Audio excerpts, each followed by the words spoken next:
Welcome to The Weekly Trend, a podcast for navigating the markets through the lens of technical analysis.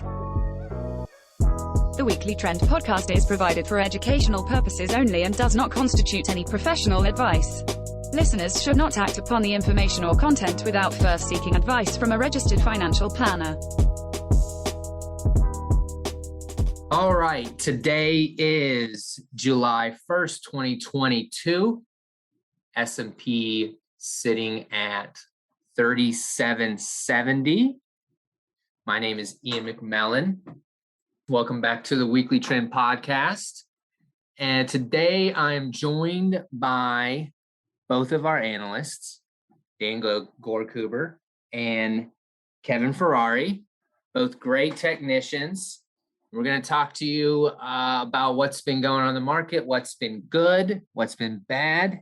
Probably not too much of the former, but we'll see what they have to say. So where would you guys like to start today? Anything that's jumping out that you're dying to talk about?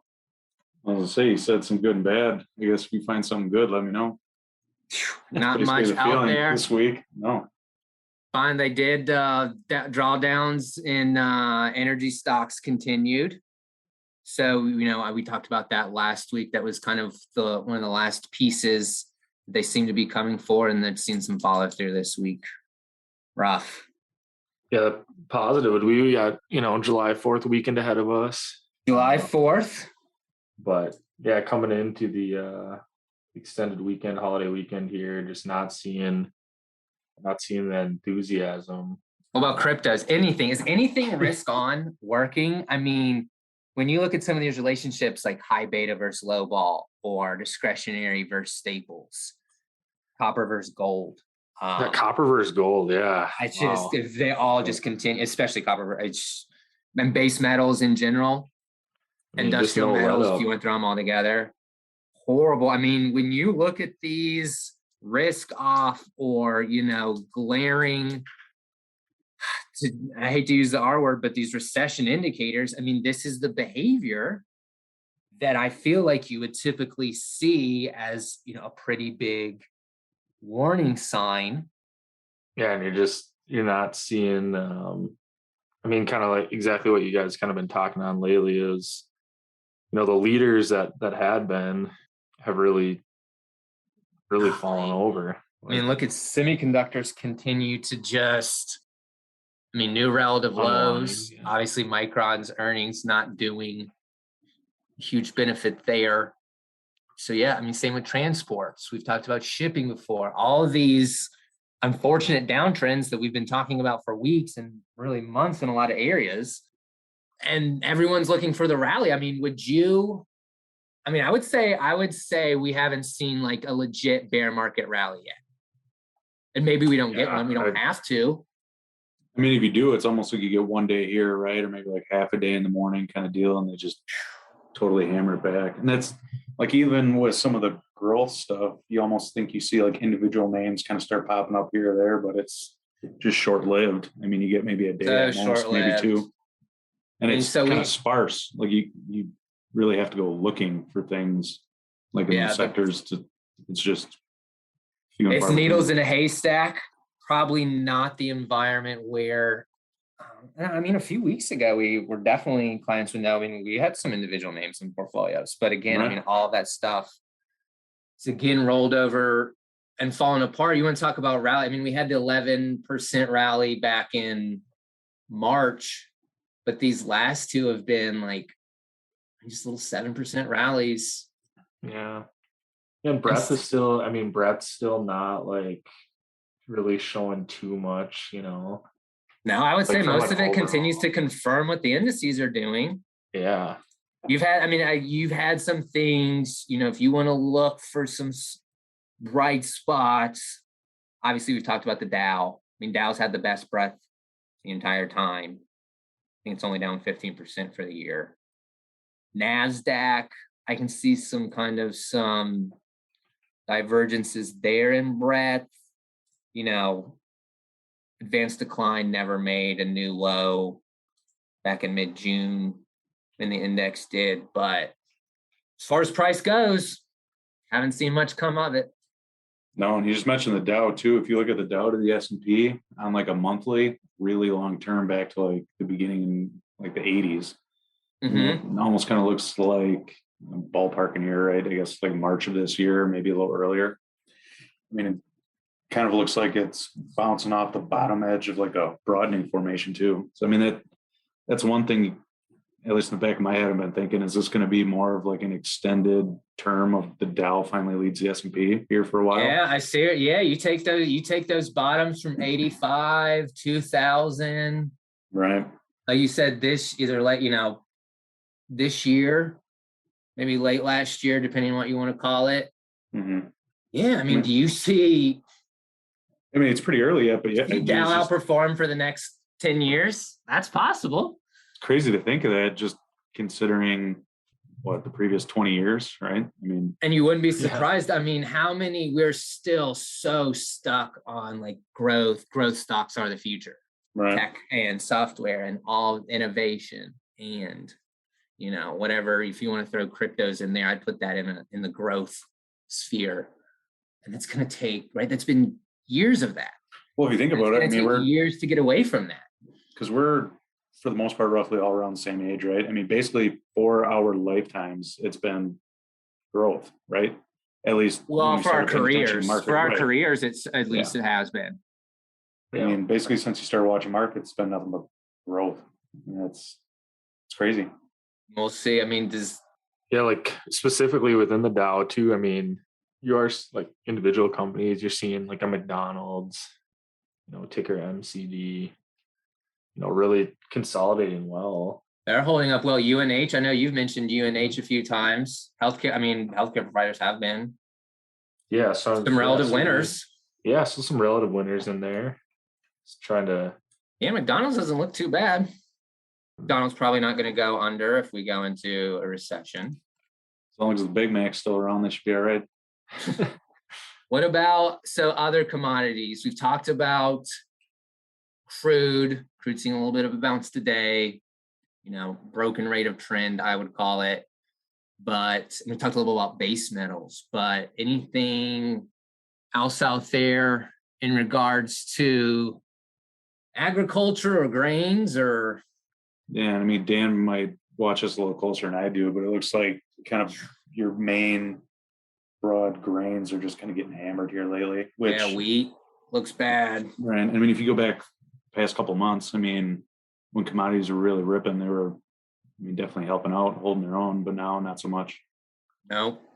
And then it makes you wonder if we've reached the sell everything. Like, I just want out. I don't care if it's been in an uptrend. I just want to be done with this period of the psychological cycle. Yes, soybeans, new lows today. Mm-hmm. Well, and just as kind of the inflation story, like, brutal. I mean, we know it's been around for a while, but mm-hmm. It's nothing new on the podcast here. But as far as like mainstream, it seems like that story has potentially reached more of a sentiment or peak, if you will, there. And I know we're seeing some of this, gas prices coming down. In general. If I take it all, yeah. We'll see if I wouldn't say rates have rolled over. Been kind of at the same spot for a couple months here on the 30-year yield. Big level, 3.5 is a big level. We got denied there in 2018, 2012, tried to get above there in 2013, but with a big behavior level, we'll see if we can make it through. I wouldn't be terribly surprised, kind of what you said, that there's been so much attention on interest rates and, price of gas at the pump. We've seen both those roll over. Does that mean now inflation's dead, right? There's kind of an argument out there that this doesn't necessarily mean inflation's been quelled if this is all based on recession fears. Probably a little bit too macro for our podcast. We're not going to get into whether rates rolling over is what it means, whether it's a recession forewarning or whatever. We just know that crude is not above 115, so I'm not super interested in it. fact, a little negative on energy stocks, if I can be completely honest. Yeah. We'll see. I mean, XLE below 80. It's hard to believe that they're going to start or continue their uptrend if we stay below 80. Anything out of the dollar? I mean, that's obviously been a big topic too. Yeah, I don't think we've really seen much weakness, have we? Right. I mean, you've had a couple days here and there where, you get probably more some of that consolidation coming in, but I mean, so far it seems to be Stand up 105, holding in 106. pretty Huh? well. Yeah. And I guess, probably more of a, you probably do have some slight momentum issues coming in here, but on something like the Dixie, it's had a big run for the last it's had year. a big run. So right, isn't it? It's interesting. I mean, this really started bottoming February, March 2021, which is when we saw the average stock really begin to fade off. So it seems that, right, that's always been, what's the dollar good for? Is it good for stocks? Is it bad for stocks? Oh, it's better or worse for small caps. It's always been an argument. I don't know if I've ever found a ton of concrete, either way, that like dollar rising is good or bad. I can find plenty of periods where rising dollar wasn't horrible for stocks. Well, even commodities either, because I mean, the last few months, I mean, you had the dollar and commodities rising. Yeah, great point. Time. Well, you talked about that at the April Lunch and Learn. Yeah, I think because commodities are just outpacing the dollar. So I mean, it's interesting. So we just finished Q2. July has come to an end. An incredibly fast year, I would say. Anything, right? So we get monthly candles. Is there anything that stands out other than the fact that they're pretty ugly? Some of these you've got bullish and golfing. I mean, I'd say the same for weekly candles. Yeah. Probably going to end up with some unfortunate weekly candles this week as well. Yeah, there's some doozies out there. After what? Again, you take S&P last week, beautiful, big green candle. Same candle that we saw kind of that next to last week of May, mid-May, and they both zero follow through. Zero follow through, rejected at this 3,900, whatever you want to call it.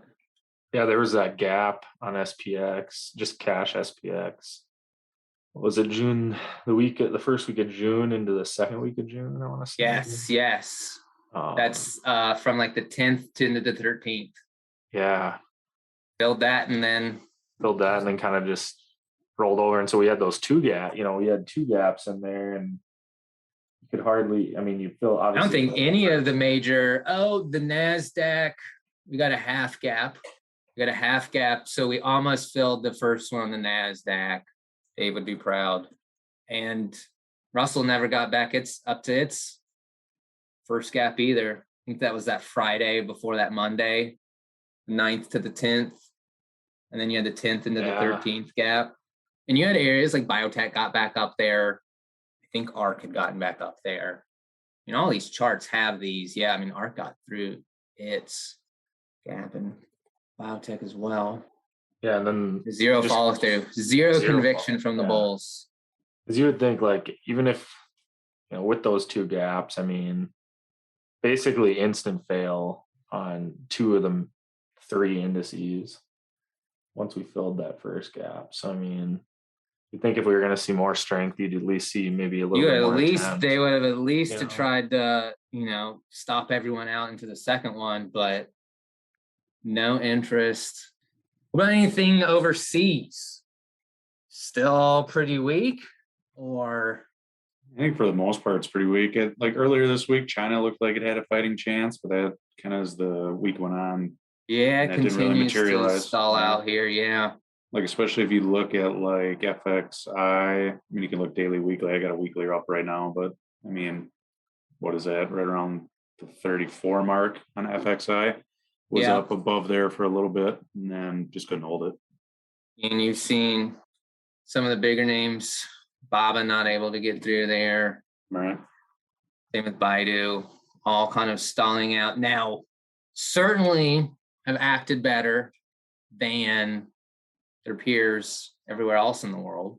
Right. Well, yeah. China's showing relative strength to the S&P. I mean, it's just, China, I saw this morning, China's 20% off the lows. So, I mean, we're in a bull market. We're in a bull market in China. That's the right. That's what we like to throw out there. Not we, but the talking heads. What do you think about oh, sorry. Go ahead. I was gonna say, so first or worst first half to a year since 1932, I believe, which ended up being, that was the bottom of the Great Depression, I believe happened right after that. Not trying to draw any similarities there. But yes, so for the first half, Dow down 15, NASDAQ down 30, S&P down 22, Russell down 24. All sectors down except energy. Energy finished up 28. And a lot of these sectors having their worst first halves to the year ever. Industrials, communication services, discretionary, real estate, all had their worst first half of the year that they've ever had. Yeah, it's just like we always say. I mean, if there's some look towards positivity, I think was it you that shared, or maybe Dave, some more positive like potential like midterm seasonality.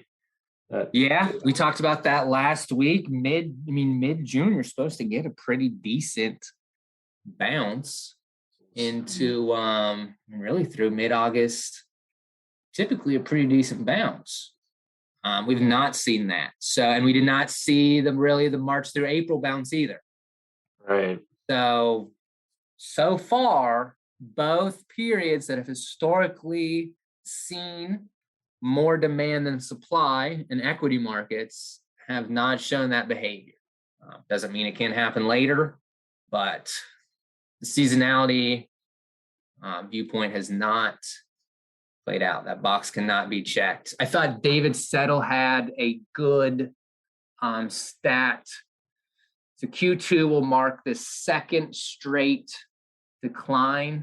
quarterly decline of at least 3% on the S&P.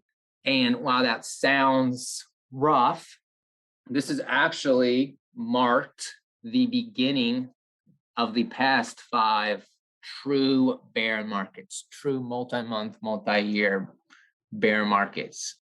So kind of saying that the worst not over once you've kind of reached this point.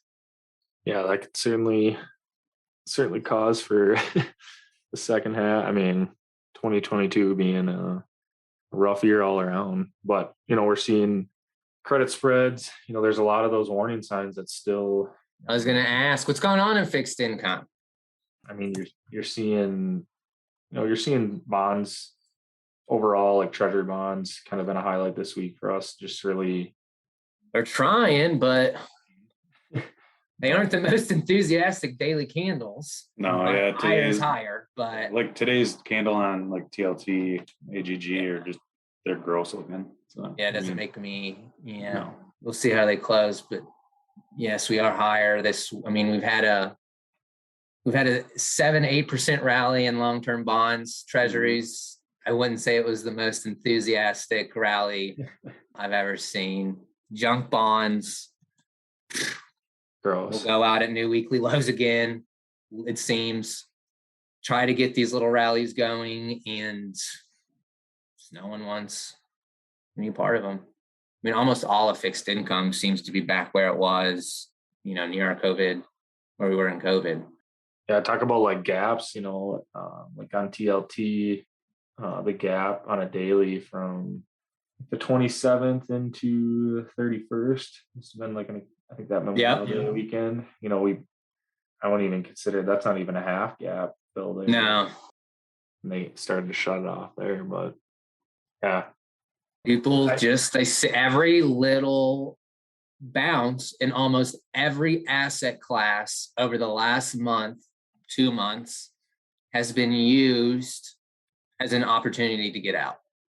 Bitcoin, equities, fixed income, you name it. And it's been steady too. Like, we haven't seen the VIX. It's like we've been beating on the drum all year. Like the VIX just Still no VIX spike. still in the rain, just it's just like the trend of trends just, being down. It's your classic, almost like we should flip our charts over to some degree. It's it is a meltdown. I think it's been odd. Probably would be better for bulls if we could just get the spike, get some type of spike, some type of capitulation. I don't know if that happens over a couple of days or if that takes, weeks, but something December 2018-ish. And we consolidated for a long time. October, November, half of December, while markets moved lower, VIX didn't do a lot until that final about December 20th, 2018, you break above the 25, you get the panic move, and then it's over in, Christmas Eve. So that's what I think would be, if we really want to get this over with, some type of capitulation, last minute panic. Rip the Band-Aid off. Yeah. And it doesn't, maybe we don't get it. Maybe this is just the smoothest bottoming process that we ever have, but time will tell. Trying to think what else. Going back to monthly candles, and, I love at the end of the month to zoom out. 2 indices I love to look at are the New York Stock Exchange Composite, NYSE Composite, NYA, and the Value Line Geometric. You could throw Russell 2000 in there as well. I think that these are great indices that show kind of what the average stock is doing.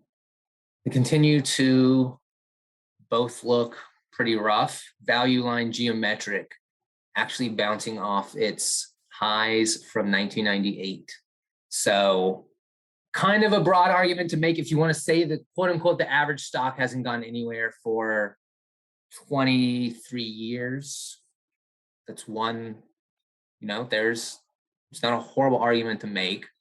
Rough to hear that when you say it out loud, but using something like this index, and data is data.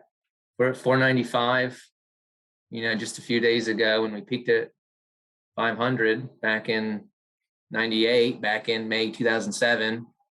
We'll see if we keep going. So I wanted to keep it short and sweet today because both of these gentlemen have duties for clients and trading and things like that, but wanted to at least get a little 30-minute spot in here to talk to you guys, talk to clients about what we're seeing. Overall, you look at most charts, either they didn't do anything or they were down this week. So still, we hate to be the bearers of bad news, but facts are the facts and the trends are the trends. So with that, anything you guys want to say to leave our guests with as we head into the holiday weekend? Oh, I love what you just said there, Ian. Facts are the facts and the trends are the trends. So that's a great statement. Have a great 4th of July, everybody. It's been great getting after it with you guys this week. It's been fun. It's been a good week in Wisconsin. Had some beautiful weather here. So very, very, very glad. I'm actually wearing shorts today. I don't know if I've ever worn shorts to work here. Actually, that's a good point. I don't think you ever have. I'm pretty stoked about it. Yeah. No, it's been great. Enjoyed the festivities here on Main Street. What an awesome office location we have. Be able to walk right out. See, I didn't have to use the porta potties last night. Just come right back to the office. It's great. That's perfect. All right. Well, you all have a wonderful, wonderful 4th of July weekend. Markets are closed on Monday. So short week next week. And we'll see you back next Friday. Yeah, you bet. Enjoy the time off. Have a great weekend, everyone.